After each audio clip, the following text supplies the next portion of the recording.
televidentes, buenas noches. Bienvenidos a la emisión estelar de Noticias 7. Gracias por acompañarnos.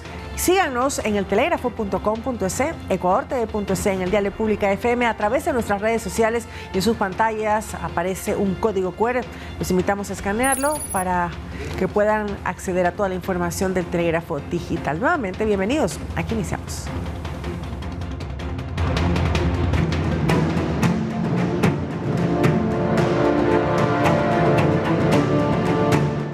Generación eléctrica.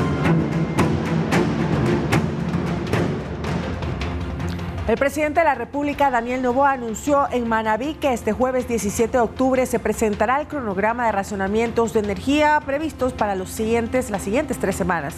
Además, se expondrán las acciones que el gobierno nacional tomará para terminar con la suspensión de energía.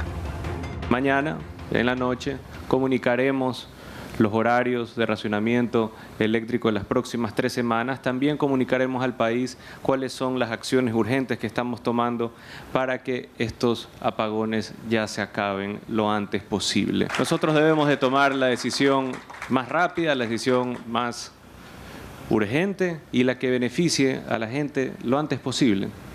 Tengan la tranquilidad y la seguridad de que eso es lo que vamos a hacer y mañana la vamos a comunicar. 2 nuevos proyectos hidroeléctricos se ejecutarán en nuestro país a través de alianzas público-privadas. Las obras iniciaron con sus procesos de creación hace más de 10 años y por algunos aspectos no considerados en gobiernos anteriores no se concretaron. Diversificar las fuentes de energía del país para abastecer la demanda y las necesidades de cada sector es parte de la estrategia del Gobierno Nacional para la implementación de una matriz energética eficiente a largo plazo, con la que nuestro país puede enfrentar, de ser el caso, futuros problemas producto del cambio climático. No podemos seguir con este énfasis en un solo sector. No podemos construir 14 hidroeléctricas y no apostar por el mantenimiento de nuestro parque telemico. No podemos apostar por energías únicamente eólicas y solares sin tener siempre esa diversificación tan necesaria. Parte de ese proceso, de acuerdo a las autoridades, se logrará a través de alianzas público-privadas. Por ello se anuncia la generación de al menos 2 que estarían en una primera fase. Codernillo, ubicado en la misma cuenca del río Paute, que produciría 500 megavatios adicionales. Y Santiago, ubicada en la provincia de Morona, Santiago, que produciría 2.400 megavatios adicionales, aprovechando el caudal del río Santiago. En una entrevista en el programa Panorama 593 de Pública FM, Pablo Ceballos, secretario de Inversiones Público-Privadas, aseguró que estas obras hace más de 10 años están paralizadas, entre otras cosas por la falta de análisis de condiciones y seguridad para ser ejecutadas. Ya se intentó hace más de 10 años, construirlos con presupuesto público, pero lastimosamente por la caída de los precios del petróleo y la consecuente y posterior crisis fiscal, nunca se construyeron. Según explicó Pablo Ceballos, tras la fase inicial, la construcción tomaría 5 años, con lo cual se podría atender la futura demanda del país. La demanda nacional, por una serie de factores, está creciendo en los últimos 2 años a un promedio superior al 10% anual. Es decir, que vamos a necesitar mucha más electricidad. Además del déficit actual, cada año 400 megavatios adicionales. A estos proyectos se suma un paquete de planes eléctricos de energía renovable, constituidos también con financiamiento privado para la generación de al menos 700 megavatios más. Sofía Vintimilla, Noticias 7. El Ministerio de Energía entregó el título habilitante para la ejecución del proyecto privado hidroeléctrico Hidrooriente, impulsado por la empresa Hidrooriente S.A., el cual se ubicará en las provincias de Zamora, Chinchipe y Morona, Santiago. El proyecto contempla la construcción de infraestructura hidroeléctrica con una potencia de 100 megavatios, con el fin de abastecerse de electricidad en sus procesos productivos por un plazo de 50 años. La cartera de Estado aclaró que el excedente de energía eléctrica puede ser vendidos al Sistema Nacional Interconectado a un precio de 5 centavos por kilovatio hora.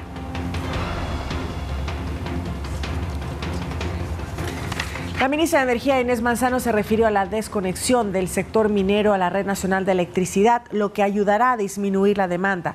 Además, se busca incentivar a la autogeneración del sector privado. En el Ecuador existen 2 proyectos mineros en fase de explotación, es decir, de obtención de los recursos. Y para ese proceso se demanda una cantidad considerable de energía, según explicó la ministra Inés Manzano. Y es ese consumo el que, dice el gobierno, debe reformularse. Lo que hemos hecho es una nueva tarifa, que tenemos la tarifa AB2, que es la de las industriales, grandes consumidores, pero esa la hemos dividido. Se llama AB2A y AB2B. La AB2B es para la minería más de 10 megas. A esa minería más de 10 megas lo que les estamos diciendo es tienen que ustedes mismos tener su propia generación de energía. Por ello, la compañía estatal que les provee de electricidad recibió la disposición de desconectarles al 100% de la red. Esa desconexión es como que tú le das al sistema más. Y estamos hablando de 83 megavatios. Además, el gobierno emprenderá más acciones para buscar el aporte del sector minero en momentos como el actual. Según la ministra de Producción, Sonsoles García, esa industria ya recibe incentivos como el 5% de descuento en el pago al impuesto a la renta, por lo que esperan también una contribución de su parte. Y a mí lo que me interesa en una industria como la minería no es solamente que haya una explotación del recurso, sino que también haya valor agregado. Y ese valor agregado va a generar muchísimas plazas de empleo. La minería representa aproximadamente el 2.6% del Producto Interno Bruto Nacional y sus réditos económicos favorecen al Estado y a las compañías privadas, según las autoridades nacionales. Dentro de la crisis de energía están como objetivos mejorar el parque térmico y atraer inversión extranjera para ese fin, pero a su vez disminuir la demanda del consumo eléctrico y para ello reiteran que es preciso encontrar la manera de fomentar la autogeneración del sector privado. Lautaro Andrade Castro, Noticias 7. Y a través de un comunicado, la Agencia de Regulación y Control de la Electricidad informó que actualmente se analiza el tarifario eléctrico del Ecuador. Este documento se revisa y actualiza hasta el mes de noviembre de cada año, según manda la normativa. Asimismo, aclaró que las tarifas eléctricas actuales se mantienen sin variación para los sectores residencial, comercial e industrial, mientras que para los grandes consumidores, que incluyen a las empresas mineras a gran escala, la tarifa denominada Alto Voltaje 2, que se encuentra vigente desde el 2016, será revisada. Esto conforme a lo dispuesto por el presidente de la República, Daniel Noboa. La ministra de Energía encargada, Inés Manzano, aseguró que las tarifas no se cambiarán excepto las que se cobran al sector minero. Esto porque las mineras tenían una tarifa preferencial y lo que esperan es que los subsidios se relocalicen mejor, agregó.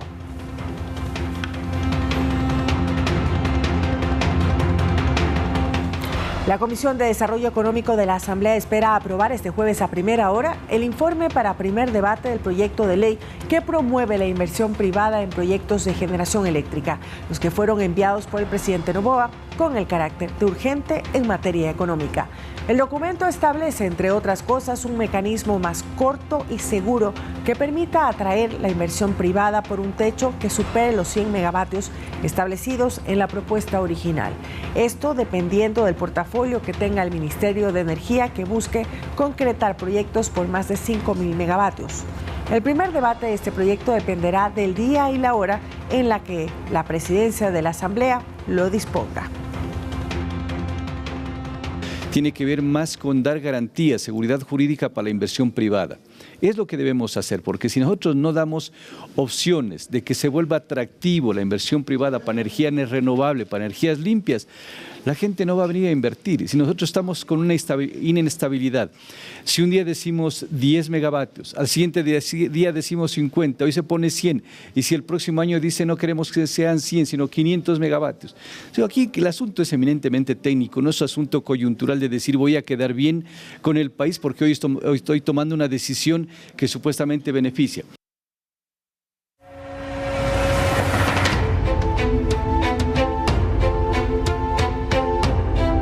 Apoyo militar internacional. Corte Constitucional aprueba reforma. En la Asamblea esperan el texto oficial para iniciar con el trámite de la reforma parcial al artículo 5 de la Constitución para permitir el establecimiento de bases militares extranjeras en nuestro territorio. Calculan que el referéndum ratificatorio de esta modificación constitucional se lo haga en la segunda vuelta electoral. Una vez que el texto oficial de la reforma parcial al artículo 5 de la Constitución llegue a la Asamblea, el Consejo de Administración Legislativa deberá verificar que la propuesta cumpla con los requisitos de ley y lo enviará a la comisión permanente u ocasional que considere para que inicie el análisis y discusión de la propuesta de reforma constitucional. El socialcristiano Otto Vera preside la Comisión de Enmiendas y Reformas Constitucionales. Cree que el trámite de esta reforma irá a esta mesa legislativa. Calcula trabajar con el acelerador a fondo para que, después de cumplir los plazos y procedimientos establecidos en la ley, el referéndum ratificatorio por parte de los ciudadanos en las urnas de este cambio constitucional coincida con la segunda vuelta electoral en el 2025. ¿Por qué es importante coincidir el referéndum con la segunda vuelta electoral? Porque ahí le costaría mucho menos al Ecuador. Ya sabemos, por la consulta popular y referéndum del mes de abril, que eso le costó al país 60 millones de dólares. Ahora, Vera aclara que el texto propuesto se refiere a que Ecuador permite el establecimiento de bases militares extranjeras en el territorio. No da carta abierta a que dicha base sea exclusivamente para un determinado país o en una zona específica del suelo patrio. Pero eso tiene que ser reglado. Entonces, después de la aprobación de la Constitución, tiene que crearse una ley específica para que eso sea regulado y obviamente no haya mañana que lamentar algún abuso o exceso de quien quiera apoyarnos y mañana tenga una intención diferente a la que tenemos los ecuatorianos de protegernos. El parlamentario de ADN, Adrián Castro, dice que este cambio en la Carta Magna permitirá que Ecuador reciba apoyo especializado en cualquier materia. Control que se necesita en el país especialmente para fortalecer los temas de inteligencia, los temas de seguridad interna, que tienen que ver sobre todo con el hecho de que podamos tener la tecnología de punta que no existe todavía en este país y ni siquiera en Latinoamérica. En el Parlamento, los plazos corren una vez que la propuesta del Ejecutivo llegue al CAL. Javier Ceballos, Noticias 7. En el programa de opinión Perspectiva 7 sobre la lucha contra el terrorismo y la propuesta de reforma constitucional para eliminar la prohibición de bases militares extranjeras en el país, se destacó la necesidad de la cooperación internacional para enfrentar el problema, así como el apoyo de los diferentes sectores políticos en función de los intereses del país. Veamos un resumen. El ex jefe del Comando Conjunto de Fuerzas Armadas, general Paco Moncayo, destacó inicialmente el convenio de cooperación con Estados Unidos, que estuvo vigente de 1999 hasta 2009 para el uso de la base de Manta como parte de la estrategia en ese momento para enfrentar al narcotráfico. Funcionaba el FOL de Manta, era eso precisamente. El FOL, claro, así era. Eran los militares ecuatorianos los que realizaban las operaciones y tenían el apoyo tecnológico que los Estados Unidos realmente disponen. Moncayo señaló además que la posibilidad de reformar el artículo 5 de la Constitución como plantea el Ejecutivo y permitir la presencia de militares extranjeros en el Ecuador no atenta contra la soberanía del país. Porque soberanía, la definición más simple es la capacidad de actuar por sí y ante sí en los asuntos de interés del Estado. Si actuando de esta manera consideramos indispensable participar en procesos de seguridad cooperativa con Europa, con Estados Unidos, con China, con Rusia. Como elemento de análisis se presentó el estudio del catedrático Arduino Tomasi sobre la presunta manipulación de datos de más de 7.000 homicidios de 2009 a 2023, especialmente en las zonas de frontera, y sobre lo cual el presidente pidió al INEC y a la Fiscalía que investiguen. Que han sido ocultadas muchas cifras, de que no se han sido transparentadas al pueblo ecuatoriano y que lastimosamente por mantenerse en el poder hemos sufrido serios engaños al creer que sí somos un país seguro. Del lado político, la asambleísta Inés Alarcón destacó que los diferentes bloques legislativos van tomando posiciones y que espera que la mayoría apoye la propuesta sin pensar en cálculos electorales, sino en función del país. Que estos cambios estructurales que el presidente de la República ha puesto sobre la mesa nos va a dividir, sí, para saber quién está del lado del narcotráfico y quién está del lado de los ecuatorianos. Rommel Garzón, Noticias 7.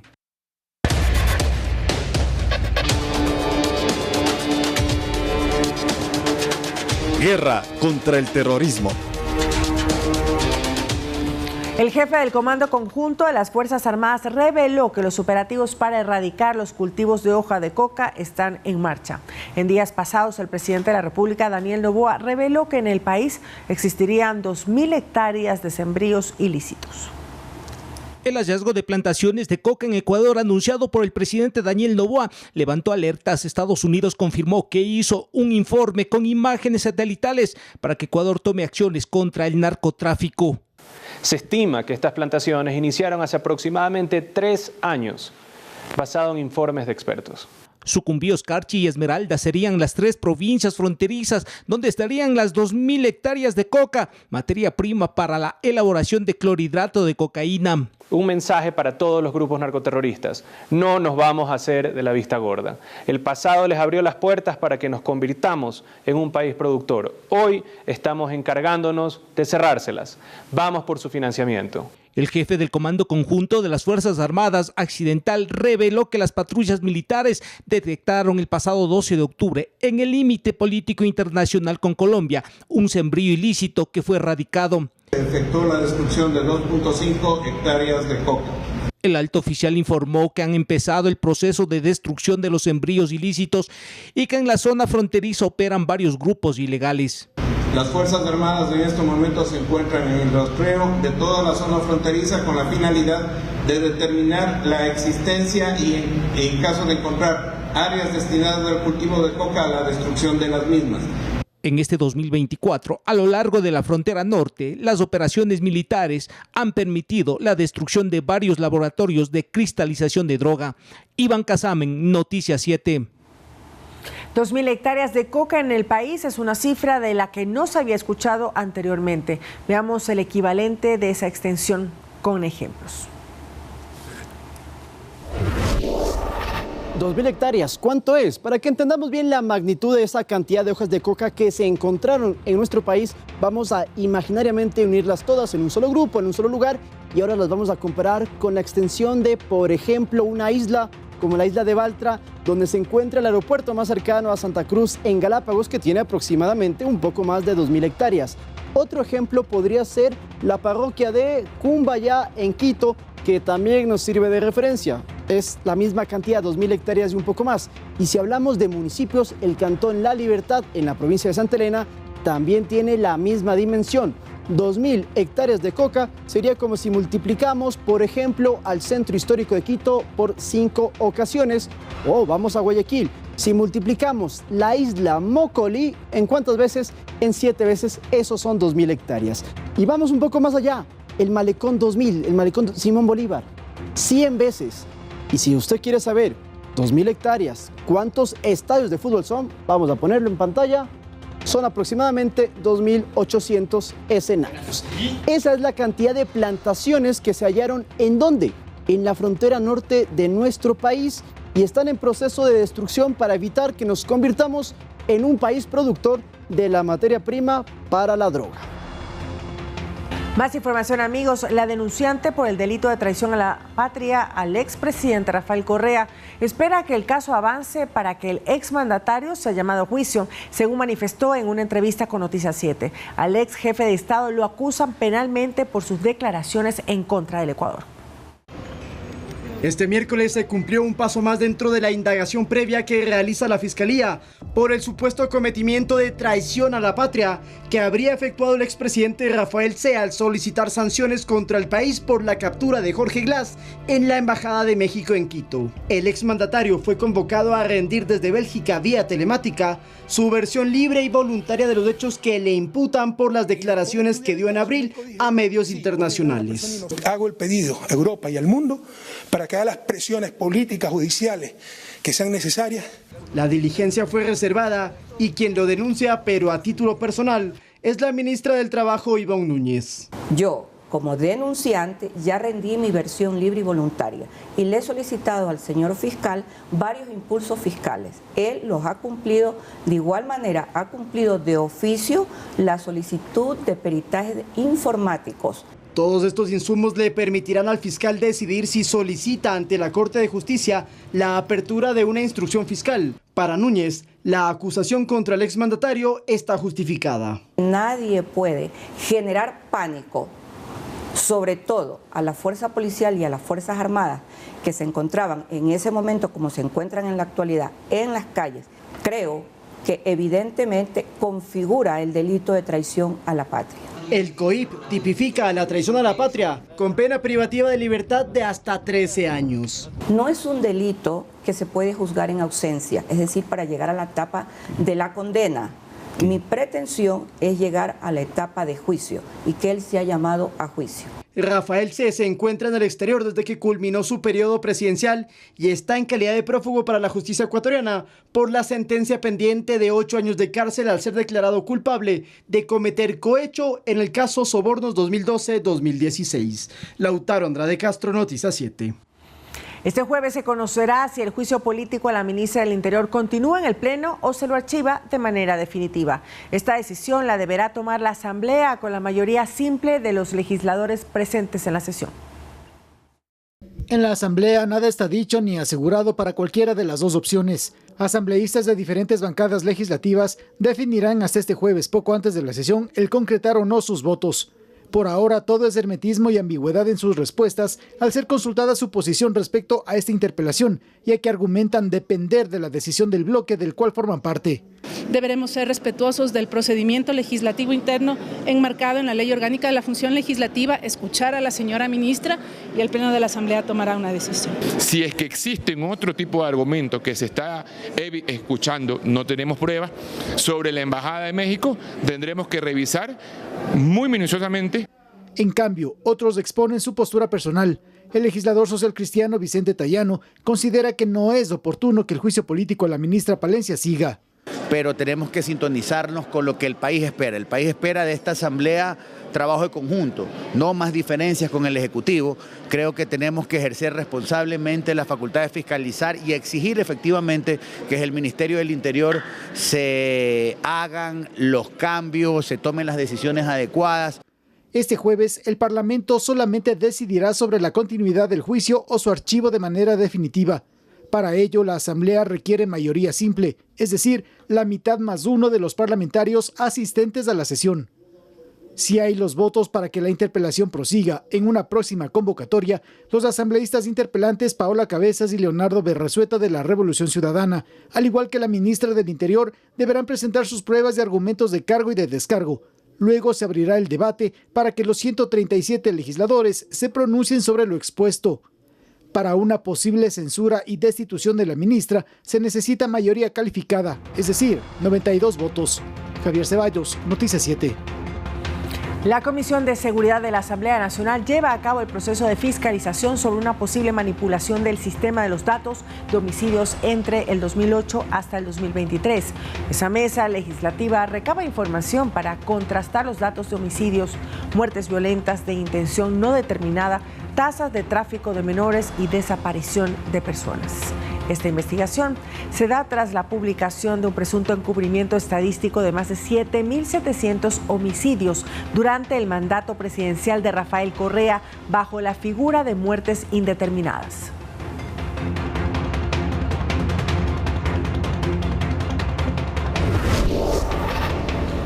El bloque de seguridad presidido por la ministra del Interior, Mónica Palencia, resaltó que las muertes violentas en el país se redujeron significativamente. La intervención de Fuerzas Armadas y Policía Nacional han dejado hasta la fecha más de 207 toneladas de droga decomisadas.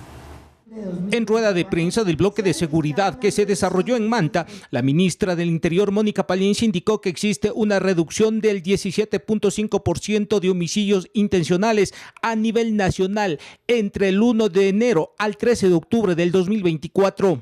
Esto es, de 6.231 homicidios intencionales a 5.143 homicidios intencionales dentro del periodo asignado. Además, destacó que de enero a la fecha se han decomisado más de 227 toneladas de droga, un 30% más en relación al mismo periodo del año pasado. Con enfrentar este conflicto armado interno, estamos demostrando el firme compromiso con la seguridad ciudadana y la seguridad interna del país. El bloque de seguridad interviene en 7 provincias para enfrentar a los grupos armados organizados, así en el distrito Manta, que comprende los cantones de Manta, Montecristi y Jaramijó. Entre el 6 de junio al 13 de octubre se registra una reducción del 37% de homicidios intencionales con relación al mismo periodo en el 2023. de 101 homicidios intencionales en 2023 a 64 homicidios intencionales dentro del periodo señalado. De su parte, el comandante de policía informó que denunciaron la desaparición de 3.281 personas, de las cuales 1.884 fueron localizadas por agentes de la Unidad de Desaparecidos de la DINASED. Este es el trabajo y el compromiso del bloque de seguridad a través de Policía Nacional por recuperar la paz y el orden en todo el territorio nacional. Resultados de una intervención conjunta entre Fuerzas Armadas y Policía Nacional. Iván Casamen, Noticias 7. En la conferencia de ministros de Defensa de América realizada en Argentina, 34 países del continente expresaron su apoyo a Ecuador en la lucha contra el crimen organizado transnacional y el terrorismo. Además, acordaron fortalecer lazos entre estados que logren un intercambio de experiencias e información en temas relacionados a operaciones militares y cooperación internacional. Respuestas coordinadas, estrategias efectivas y mecanismos de ciberdefensa fueron algunos de los temas abordados en el encuentro. También analizaron temas como el terrorismo, narcotráfico e inestabilidad política, realidades que obligan a trabajar al más alto nivel en busca de construir un futuro donde la cooperación y solidaridad sean los cimientos para el desarrollo.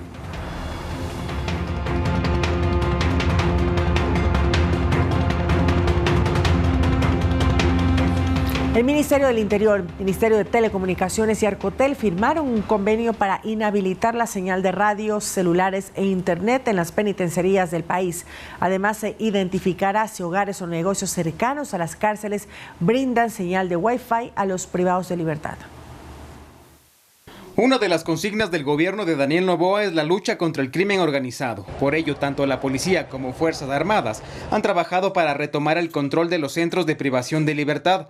Y es que las cárceles sirvieron por muchos años como centro de operaciones de grupos que hoy son considerados como terroristas y que tenían toda clase de equipos de comunicación. Y así estamos evitando que el personal de privados de libertad puedan seguir cometiendo sus diferentes actividades ilícitas, llamando, extorsionando, operando desde las cárceles.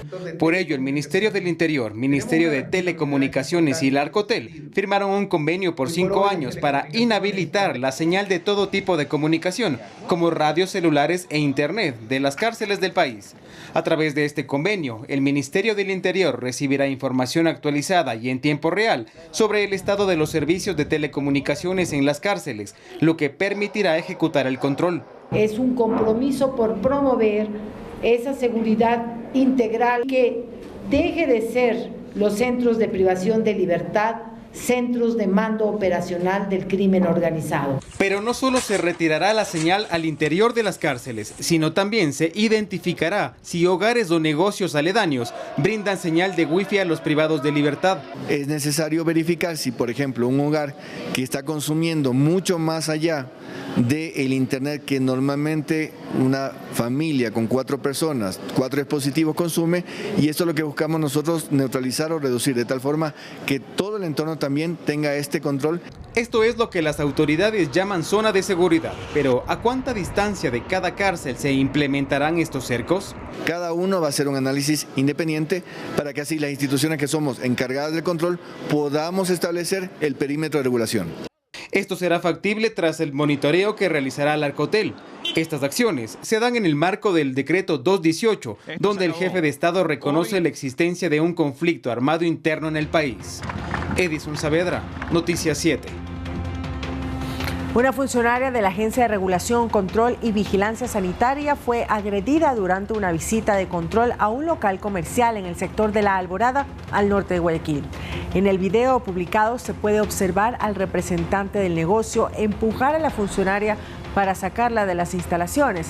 De su parte, ARCSA condenó cualquier tipo de violencia hacia su personal e informaron que ya colocaron la respectiva denuncia ante la autoridad judicial competente.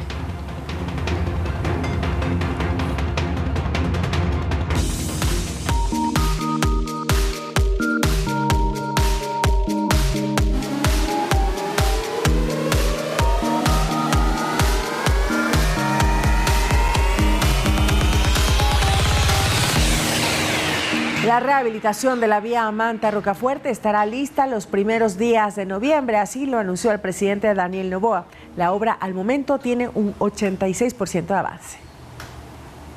1.9 kilómetros de vía ubicada en la provincia de Manabí, entre las ciudades de Manta y Rocafuerte, carretera que forma parte de la ruta del Espóndilos, cuya rehabilitación estaría lista a principios de noviembre, según mencionó el presidente de la República, Daniel Noboa. Durante el recorrido para constatar los avances, el primer mandatario dijo que al momento el avance es de 86%. La rehabilitación de esta vía es crucial para consolidar una red de transporte eficiente que impulsa el turismo, el comercio y la productividad no solo para Manabí, sino para todo el Ecuador. Seguiremos trabajando arduamente para que la rehabilitación de esta importante vía, cuyo monto supera 2.6 millones de dólares, se concrete en el menor tiempo posible. Las autoridades de la provincia de Manabí acompañaron en el recorrido al jefe de Estado. Los últimos trabajos que restan por realizar son en cerca de 3 kilómetros de la vía. Solo faltan 2 kilómetros de recapeo, está en el proceso de bacheo y recapeo en el tramo final que se une obviamente a Rocafuerte con Puerto Viejo con Crucita, y estaríamos ya integrando este proyecto con su señalización horizontal. El objetivo gubernamental de la rehabilitación vial es crear oportunidades laborales, mejorar la conectividad de la provincia de Manabí y fomentar el turismo, aspectos que, según enfatizó el presidente Noboa, pese a la crisis energética, no serán descuidados. Nunca pensamos que iba a ser fácil, nunca pensó que no iban a existir crisis inclusive pues climáticas, aparte de la cantidad de ataques de grupos narcoterroristas, asimismo como de políticos que ya se les está acabando la teta poco a poco. Durante el recorrido por la vía Manta-Rocafuerte se aprovechó para anunciar la participación de Manabí en el primer Festival Gastronómico Internacional. Esta provincia costera de nuestro país disputará el premio por el mejor destino gastronómico. Sofía Vintimilla, Noticias 7. Cada 16 de octubre el mundo celebra el Día Mundial de la Alimentación. Erika Zárate, oficial de programas de la FAO en Ecuador, subraya la importancia de este día para reflexionar sobre la alimentación como un derecho humano fundamental. El cambio climático afecta gravemente la agricultura en Ecuador, deteriorando la calidad de los suelos y el acceso al agua. Es crucial tomar medidas para garantizar la seguridad alimentaria en un contexto donde la desnutrición sigue siendo elevada y 6 millones de ecuatorianos no pueden acceder a una alimentación adecuada. La FAO trabaja en 3 ejes principales: transición a dietas saludables, desarrollo rural inclusivo y gestión sostenible de los ecosistemas. Estos esfuerzos buscan reducir la desnutrición infantil y combatir la obesidad, contribuyendo al objetivo de hambre cero. El Día Mundial de la Alimentación es una oportunidad para reflexionar y tomar acción hacia un futuro más saludable y sostenible para todos. O sea, la calidad de los suelos, la calidad del agua para la agricultura es un determinante también. Cuando hay condiciones climáticas adversas como las que estamos viviendo, ya nos pone una alerta, nos pone un llamado a la atención sobre cuánto va a ser la capacidad de producción cuando hemos tenido una sequía o un estrés hídrico como el que estamos viviendo, y entonces vamos a tener que tomar medidas al respecto. Y después todo el proceso de producción, de cosecha, de poscosecha, la logística de distribución y los hábitos de consumo, ¿no? Entonces, la gran parte de nuestro trabajo va abocado a que podamos hacer esta reflexión sobre cómo estamos organizando nuestro sistema agroalimentario.